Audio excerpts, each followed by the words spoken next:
Bismillah. Alana était incapable de bouger. Elle restait comme paralysée tandis qu'en face d'elle, Andrea s'approchait de sa maîtresse. De la femme que peut-être il aimait. L'éclat et l'agitation de ce magasin de vêtements de luxe s'évanouirent. Les années s'évanouirent. La jeune femme se retrouvait soudain derrière le comptoir de la minuscule boutique d'objets de luxe d'un grand hôtel, alors que le plus bel homme qui lui ait été donné de voir se dirigeait droit vers elle. Il s'approchait avec un sourire et le cœur de la jeune femme prit son envol comme un oiseau plongeant dans le vide. Et tel un oiseau, elle s'apprêtait à s'abattre à ses pieds, à se prosterner dans un geste d'adoration pour sa beauté parfaite. « Pourriez-vous faire un paquet cadeau pour cet objet ?» demanda-t-il, son regard parcourant brièvement son interlocutrice avant de se reporter sur la cascade de foulards multicolores suspendus sur un présentoir. De longs doigts bronzés sélectionnèrent rapidement un foulard de soie beige orné de roses aux nuances délicatement déclinées. « Je prendrai celui-ci. » Le décrochant de son support, il le posa devant elle sur le comptoir. Puis son regard se reporta sur la jeune femme et s'attarda. « S'il vous plaît, » ajouta-t-il. Alana s'arracha à l'espèce de transe qui s'était emparée d'elle depuis l'arrivée de l'inconnu. Grand, brun, le teint mat, il était vêtu d'un costume gris acier à la coupe impeccable et il avait des yeux qui faisaient chavirer son cœur. « Oui, monsieur, tout de suite, » balbutia-t-elle d'une voix étranglée. « Voulez-vous que je le fasse porter à votre chambre ou préférez-vous attendre ?» Comment avait-elle pu prononcer ces deux phrases? Elle aurait été incapable de le dire.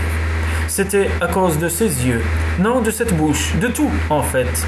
Il avait des yeux si noirs, mais avec une lumière tout au fond, comme un croissant d'or sombre dans un puits de ténèbres. Elle aurait voulu se laisser glisser tout au fond, glisser. « J'attendrai, si ce n'est pas trop long, » dit-il. Sa bouche était généreuse, bien dessinée, parfaite. La voix était grave et mélodieuse, avec un accent d'ailleurs, un accent des bords de la Méditerranée. Alana, noyée dans ses sensations, s'entendit murmurer « Très bien, monsieur ». Et machinalement sa main se tendit pour saisir le papier d'argent. Elle tremblait, incapable de quitter le visage de l'inconnu du regard. Mais il fallait qu'elle réagisse. Elle ne pouvait pas rester là à regarder cet homme. Il fallait qu'elle emballe ce foulard. C'était ce qu'il attendait d'elle, n'est-ce pas? Comment elle s'en sortit? Elle aurait été incapable de le dire. L'homme restait devant elle, parfaitement immobile, les yeux posés sur la tête inclinée de la jeune femme, tandis que ses doigts s'emmêlaient dans le ruban d'or et les ciseaux. D'ordinaire, Alana était habile, mais ce soir-là, on aurait dit qu'on lui avait jeté un sort. Pendant tout ce temps, il ne dit rien, mais elle sentait croître son impatience. Une fois, il jeta un regard à sa montre. Elle le vit du coin de l'œil faire un vif mouvement du poignet et perçut l'éclat pâle de l'or sur la pommade. Finalement, ce fut fait, et la jeune femme, d'un dernier geste habile avec la lame du ciseau, fit boucler joliment le ruban brillant. Et avec un soulagement indicible, elle fit passer l'étiquette devant le lecteur électronique et enregistra le code barre. Le prix de ces babioles de luxe l'étonnait toujours. Elle aurait pu s'offrir une tenue complète avec ce que coûtait ce minuscule chiffon de soie. Mais tout ce qui se vendait dans cet hôtel 5 étoiles la surprenait. Et le plus étonnant, c'était qu'il existait des gens qui pouvaient se permettre de s'offrir tout cela, à commencer par un séjour dans un tel endroit. À l'évidence, pour l'homme qui était devant elle, la question ne se posait même pas. Alana avait appris à reconnaître le vrai luxe. L'habillement et les accessoires de l'inconnu ressemblaient ce qui se faisait de mieux dans le genre. Tout en lui, depuis son costume impeccablement coupé jusqu'à l'extrémité de ses fines chaussures de cuir italiennes, respirait le luxe et l'argent. Tout en lui, dans son corps et dans son allure, était parfait. Et de nouveau, il allait falloir qu'elle le regarde. Impossible d'achever la transaction les yeux rivés sur son comptoir. Dans un immense effort, comme si un poids énorme était posé sur sa nuque, la jeune femme leva les yeux. « Voulez-vous régler tout de suite, monsieur, ou dois-je porter ceci sur votre note ?» Quand leurs yeux se rencontrèrent, Alana sentit son cœur faire un nouveau plongeon et un petit cri s'étrangla dans sa gorge contractée.